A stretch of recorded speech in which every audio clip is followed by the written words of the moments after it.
Mark and Monica, this Shelltown neighborhood off of Cottonwood and Osborne was one of the hardest hit in the area. And yes, residents did say when they heard it was going to rain again and there was going to be potential flooding, they were extremely worried. Now, I spoke to a woman who lives on the second floor of this unit. She showed me cell phone video from this very spot of Monday's storm, what it looked like in this area when she walked out onto her balcony. We've been here since lunchtime and a lot of people have been coming up to the doors, but they are all met with this sign that says the restaurant is closed until further notice. This is still a very active scene, so I'm going to actually step out of the way and show you. Crews have actually pulled the plane from the hillside, and we actually just saw them bring the engine down as well. Well, you see it. It is dry, it is brown, it is brittle out here, and all it takes is a small spark to ignite something like this into something much bigger. Now, also a factor in all of this is the wind. You can see it. It is windy. You can see the vegetation moving around back and forth in the wind. But CAL FIRE says it's different anywhere you look. Some areas are really windy, other areas not so windy. But a common factor in all of that today is hot and dry conditions, and that has fire crews on high alert. A lot of the residents in this area say they have been in their homes for more than 10 years, but in just a matter of a few hours, all of their belongings were ruined. Now, they say that the water that was once this high may be gone now, but it left behind a physical mess to clean up as well as an emotional one. Students in this room at Mira Mesa High School will learn to play a number of instruments. They have percussion, woodwind, brass, but they say it's much more than just part of the curriculum. It's a lifestyle. When the bell rings at Mira Mesa High School, senior Andy Wong says he heads to the band room. The first place I enter is this room, and the last place I come to before I leave is this room. A place he's called his home away from home for the last 4 years. This building has just sort of become a place that I hold super close to my heart. Nevermore. Students from all walks of life, different backgrounds, speaking 14 different languages, make up the award-winning Mira Mesa High School Sapphire Sound. You don a uniform, you have a great sense of pride, you hold an instrument, and it transforms your life. Gene Christensen has been teaching music for 33 years. 30 of those years have been right here at Mira Mesa High School. We are prideful. Equity allows us to be equal to any school across the nation, no matter how much funding they have. So when asked where her students would be without music.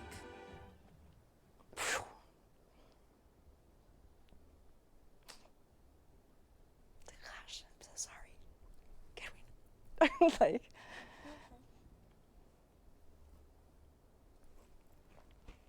that thought process is terrible. It was an answer she couldn't bear.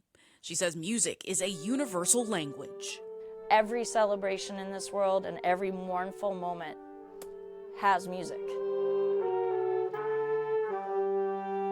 To keep Christensen, her students, and many others just like them in San Diego and around the country from facing the music, the National Association of Music Merchants, or NAM, is headed to Capitol Hill to fight for more funding. Every time there's a budget, we have to make sure that that budget is fully funded.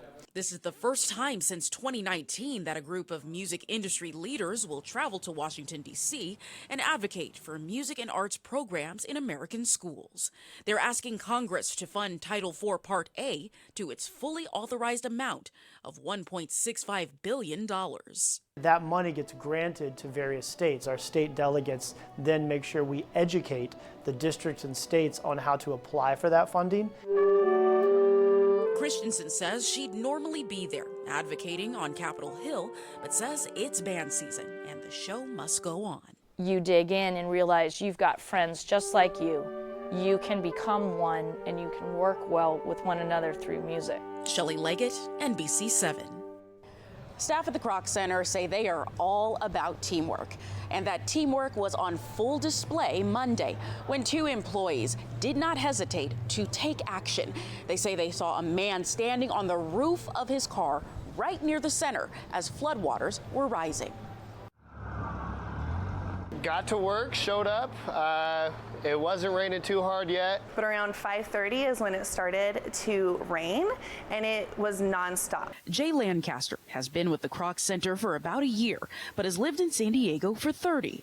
Sammy Cerny has been in San Diego since 2009, but lifeguarding has been a part of her life for even longer. I've always expected to have to jump into the competition pool and maybe get someone there. On Monday, the Kroc Center's teamwork was on full display when an emergency arose. I had a session upstairs in the gym. By the time I came down, I heard over the radio that somebody needed help. Jay says it started as someone's car was stalled in the water, but not even 3 minutes later, the situation turned into a full-on water rescue. When I heard over the walkie someone might need help getting out of their car, Jay responded. This is video from the Salvation Army showing water over the windows of a white truck and its driver standing on the roof. Jay says he immediately jumped into action. I ran back over to grab some shorts. I said I'm going to just go out there and I'm going to grab them. I wanted to see what he needed that for. Like, that's lifeguard gear. Other team members joined in, bringing rope and flotation devices. If it could happen anywhere, happening outside the Kroc, any type of event like that's the best place it can happen. Jay anchored the rope as Sammy made her way through the floodwaters to the stranded driver. There were sticks and trash and different things that were going by in that area. In fact, in the first part of our rescue, which is not seen in the video, there was a trash can that came floating by us, and it actually hit Jay in the head, which he does not mention. She secured him, and they made their way back. When Sammy got to this man, he was a little bit frantic. So I just tried to crack a couple jokes, and I think it helped. By the time he got back, completely different mood. And once they were back on dry land, everyone started to breathe a little easier. So it doesn't matter if somebody's out on the street, it doesn't matter if somebody's in here. As for being called a hero, I'm going to refer back to our motto, we just do the most good. Sammy says she'll leave that to the professionals. I have my brother who's a firefighter, and to me, I'm like, wow, that's amazing. But having it be on me, like, I just wanted to go and get this guy out of some water. At the Kroc Center, Shellye Leggett, NBC7.